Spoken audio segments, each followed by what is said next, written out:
I have seen lot of people, if they don't get any seat in one specific field, they are tending to take impulse decisions. Both of students actually failed. But another student, madam, I don't want to go back to home because my dad will kick me out. Or the tension that he had, it's like he was about to go and do something wrong to himself, because I have seen these scenarios in many places. Japan was shattered after the incident of Hiroshima and Nagasaki. Now, how is that now? Yeah. So that's a classic example. You come from a troubled background, there is always room for a change. I did not clear almost 7 interviews. At that particular point in time, I felt hopeless. Okay, now I am not fit for anything, and I did not attend almost 3 to 4 placements. Very high-driven people often tend to look away from their emotional intelligence requirements, I would say. I somehow don't agree with that point, because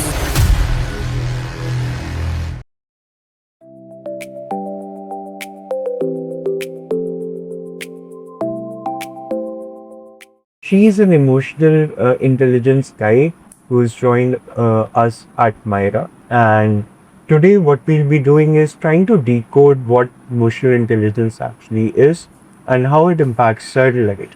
So without taking much time, over to you, Ms. Natisha. Please introduce yourself to our audience, and then we'll take it forward from there. First of all, thank you so much for this opportunity, Vatsal, and so glad to be associated with Myra since 2 months now. This is Natisha Karanam. I work in IT industry. I am connecting to banking industry basically. It's been 12 years I had been into this industry, and I started as a software developer, and currently I am into management roles. And I completed my MBA from Indian School of Business. I am a part-time painter, and I really go to different engineering colleges for the motivational speaking, etc. So professionally, if you ask me, I am managing few teams now. I'll start with a small story which actually drove me towards this field, which is actually a very niche field. I'm an avid reader. Basically, I follow a lot of authors, and I got to read one book called as The Emotional Intelligence, that is written by Daniel Goleman, who happens to be a father of this whole subject. So that book actually fascinated me a lot, with a lot of techniques and tactics. Initially, when I felt, okay, is this really required? Maybe it is just another piece of book. But later on, I have heard a few stories, predominantly after COVID. That one instance I'll give is it's mostly targeting to students. So the students, basically, I have seen lot of people, if they don't get any seat in one specific field, they are tending to take impulse decisions, as in beating themselves up, or behaving differently, or thinking that is the end of the life. So that actually kind of disturbed me, or tickled me. Okay, maybe this is the area that they have to improve upon, where we can actually relate the subject to the students. These days, what's happening in education system is there are so many subjects that are getting added up, and there are so many things that are getting that people are willing to get trained upon. So I thought this is one of the subject that is important on personality angle, because there is a lot of social media, a lot of information, news, a lot of activities that are all going on in this world. So in this world, it's more important, is what I felt. More than IQ, this EQ holds much important place than IQ sometimes. So that's where I started my sessions. I started going to different colleges since 3 years now. I completed my sessions at ISB, NIT Warangal, MGIT, Ashoka Engineering College, and so on. So this is till now, that is my journey in EQ, and this is some professionally I'm doing after onboarding to Myra. So I thought just one session may not be enough, but it is a continuous process. So, Natisha, help me understand, as someone who comes from a management consulting background and fairly young, I would say, like being 28 years old. So, emotional intelligence as a topic, something that I want to understand, is fairly new, even though the words and the meaning is relatively simple. So, what I want to understand as a layman, like, how do I understand what emotional intelligence actually is, and how do I recognize it in my day-to-day life? So, 3 words, I'll tell what exactly emotional intelligence in layman language. Learn to respond over react. That is the whole thing that I'll tell to any layman, and I will elaborate this whole thing. So, what exactly happens is one emotion, chemistry of emotion lies within your mind or within your body for 90 seconds.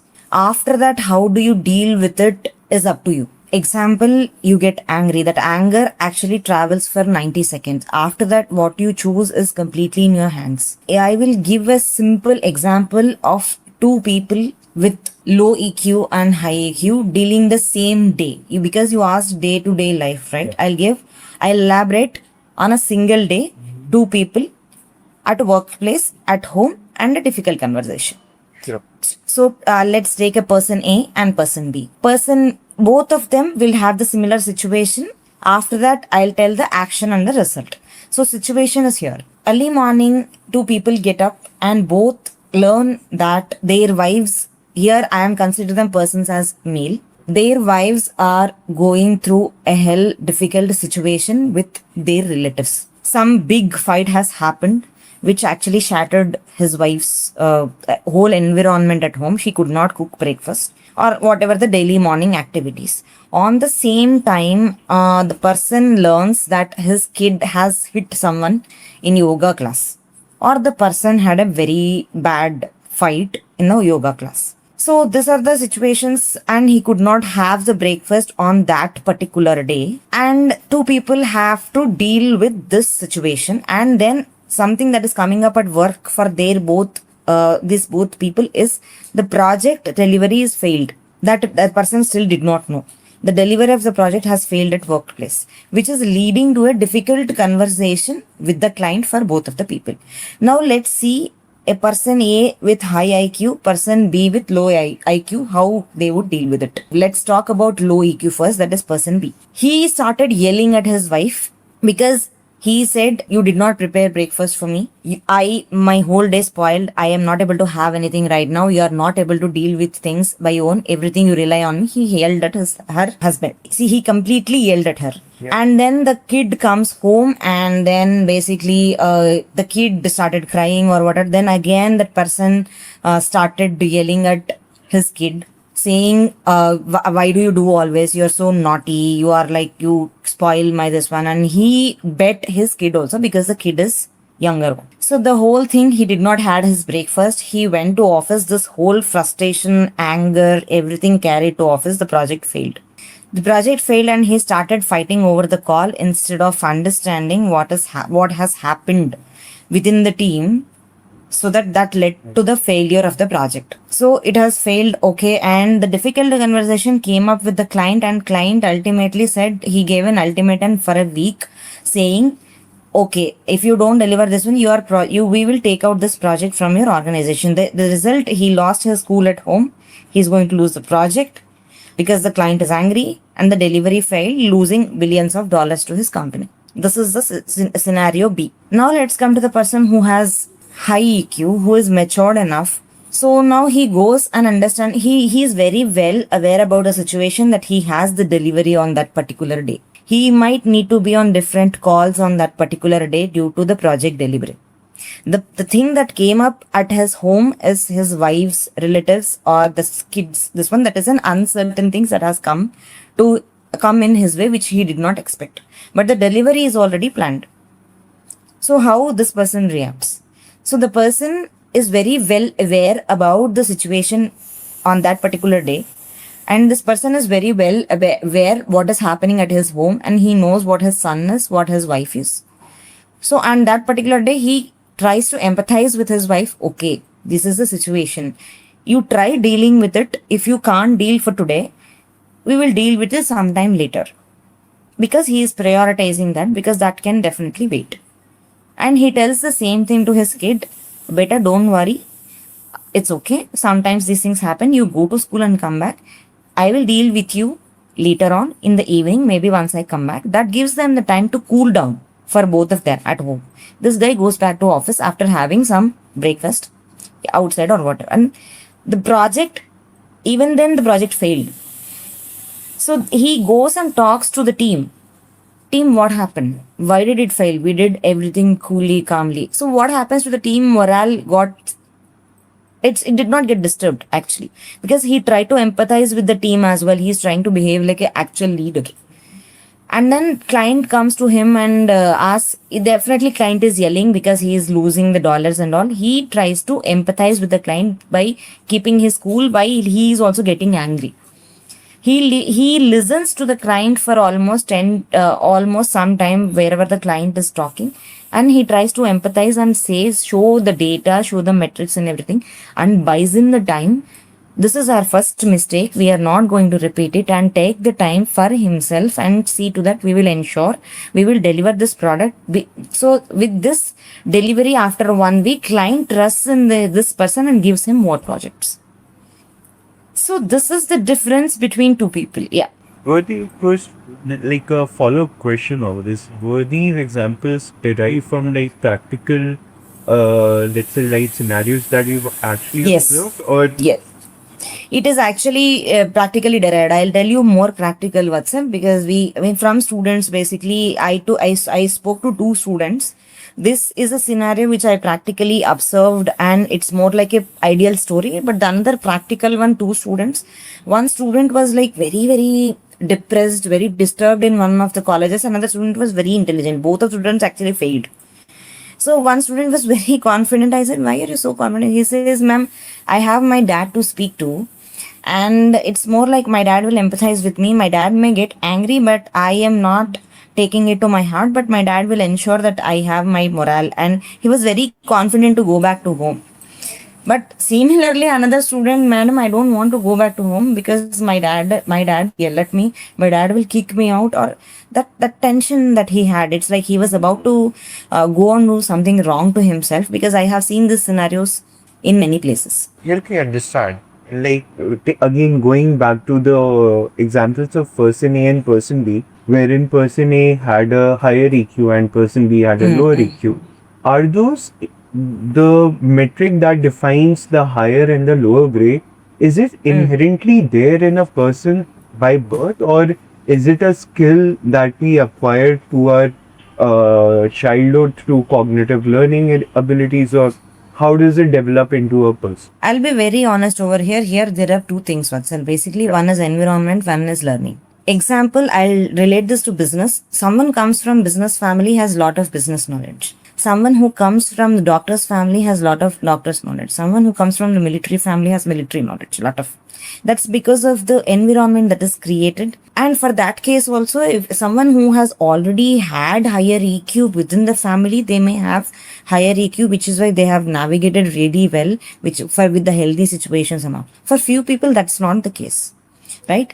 Every skill, suppose if you ask me, I don't know anything about games because but I'm interested in games. I definitely don't have that environment within my family to games, but I want to pursue games. I will go and get the training. EQ is similar. EQ basically what happens is you just need to have that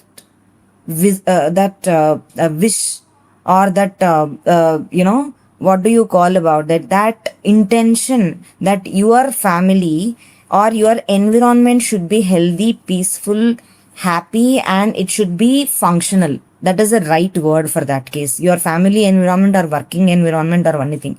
You can't stay in a relation which is non-functional.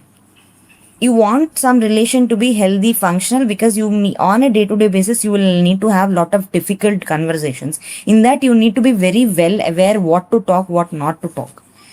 Just one word is enough to ruin the entire relationship or entire client business or whatever, right?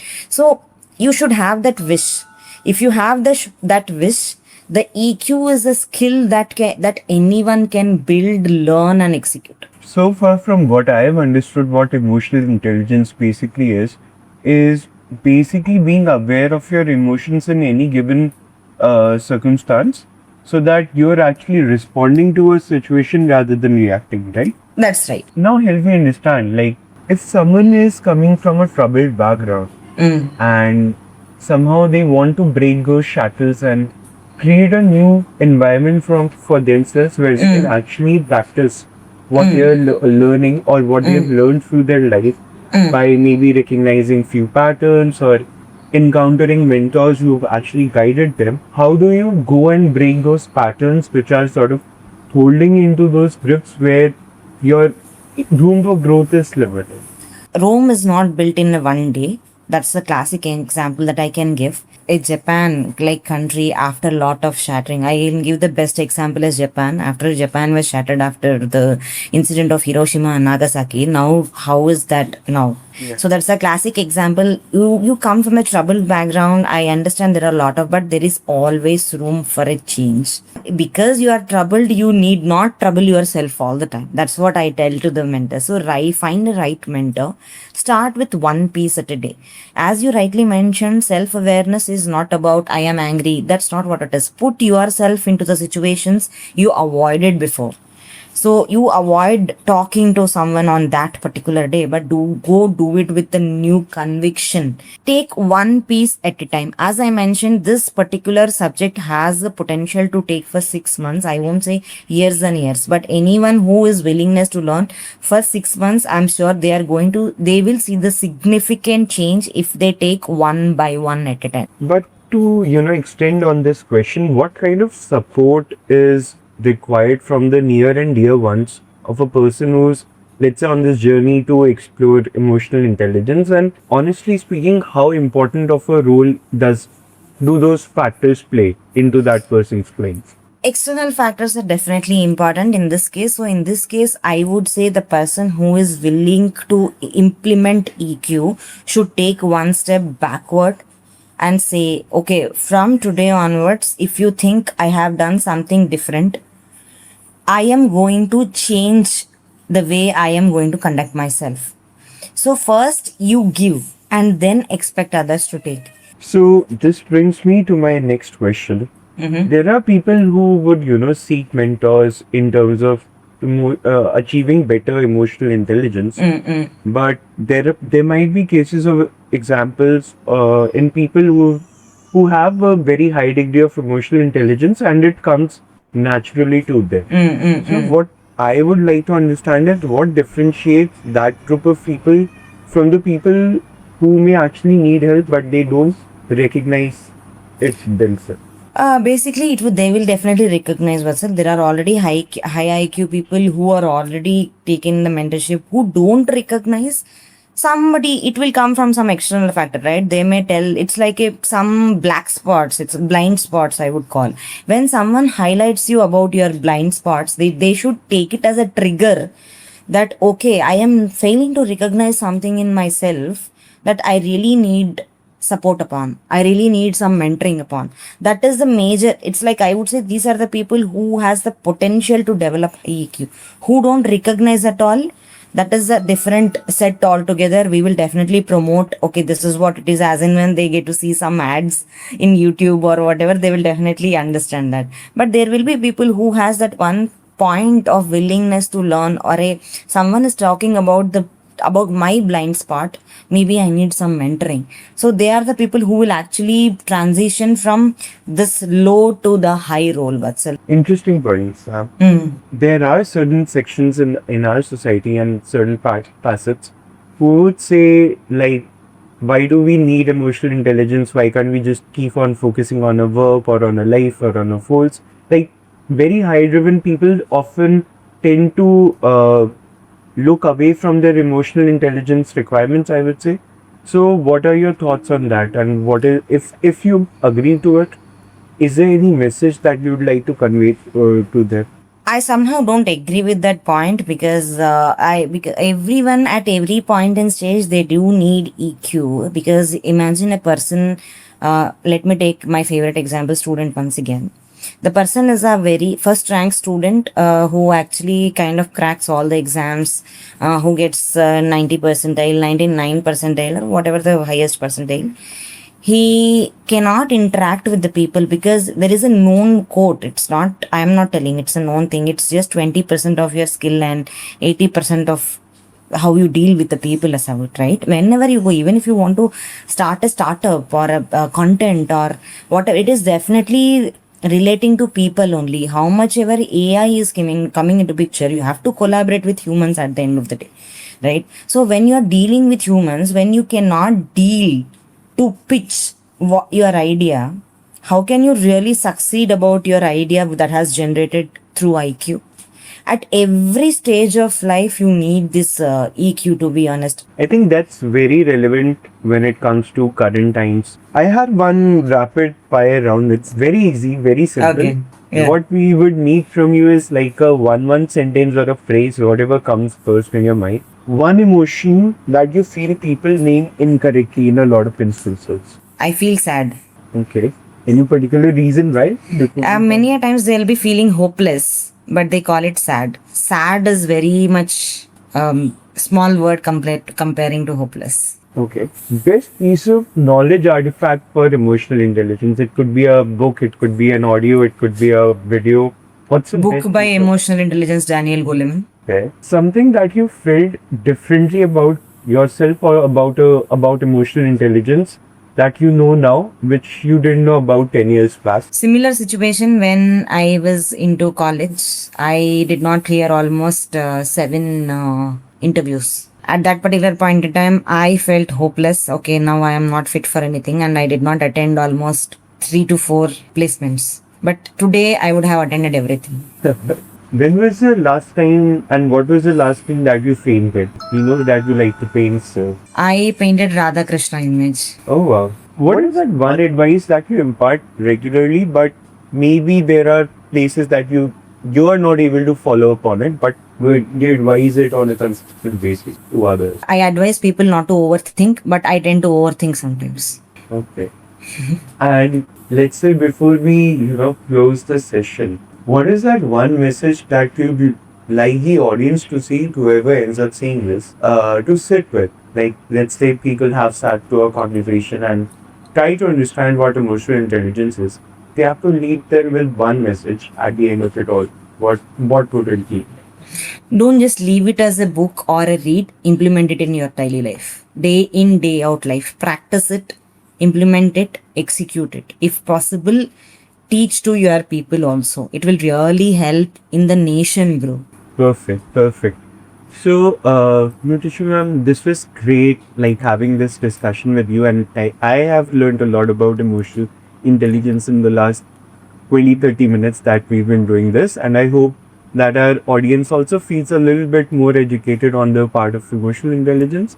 And in case people want to connect with you, they can go onto the platform Myra Wellness. The link will be there in the description box. Yes. And you can anytime connect with Natisha ma'am and all the other coaches and guides practicing different modalities that can help you with, let's say, life coaching, relationship coaching, healing. There are a lot of alternate healing modalities out there.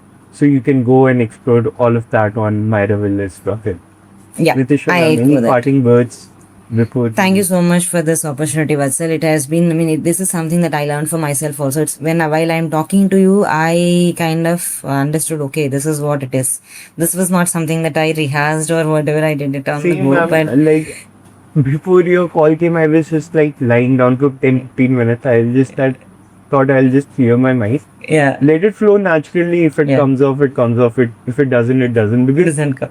we are not content creators per se. Yes. Like we are like very gentle, normal people, and Yeah. having it like naturally makes much more sense to me. Yeah, So- it's more of an authentic conversation which we just had, and I think it is going to really help to whoever it is required. And I definitely invite a lot of calls through Myra, and we do conduct next Sunday. We do have sessions also of Yeah. that is pertaining to students. I hope we'll get a lot of nominations, and they'll Hopefully. definitely help so many families and organization to grow really functional.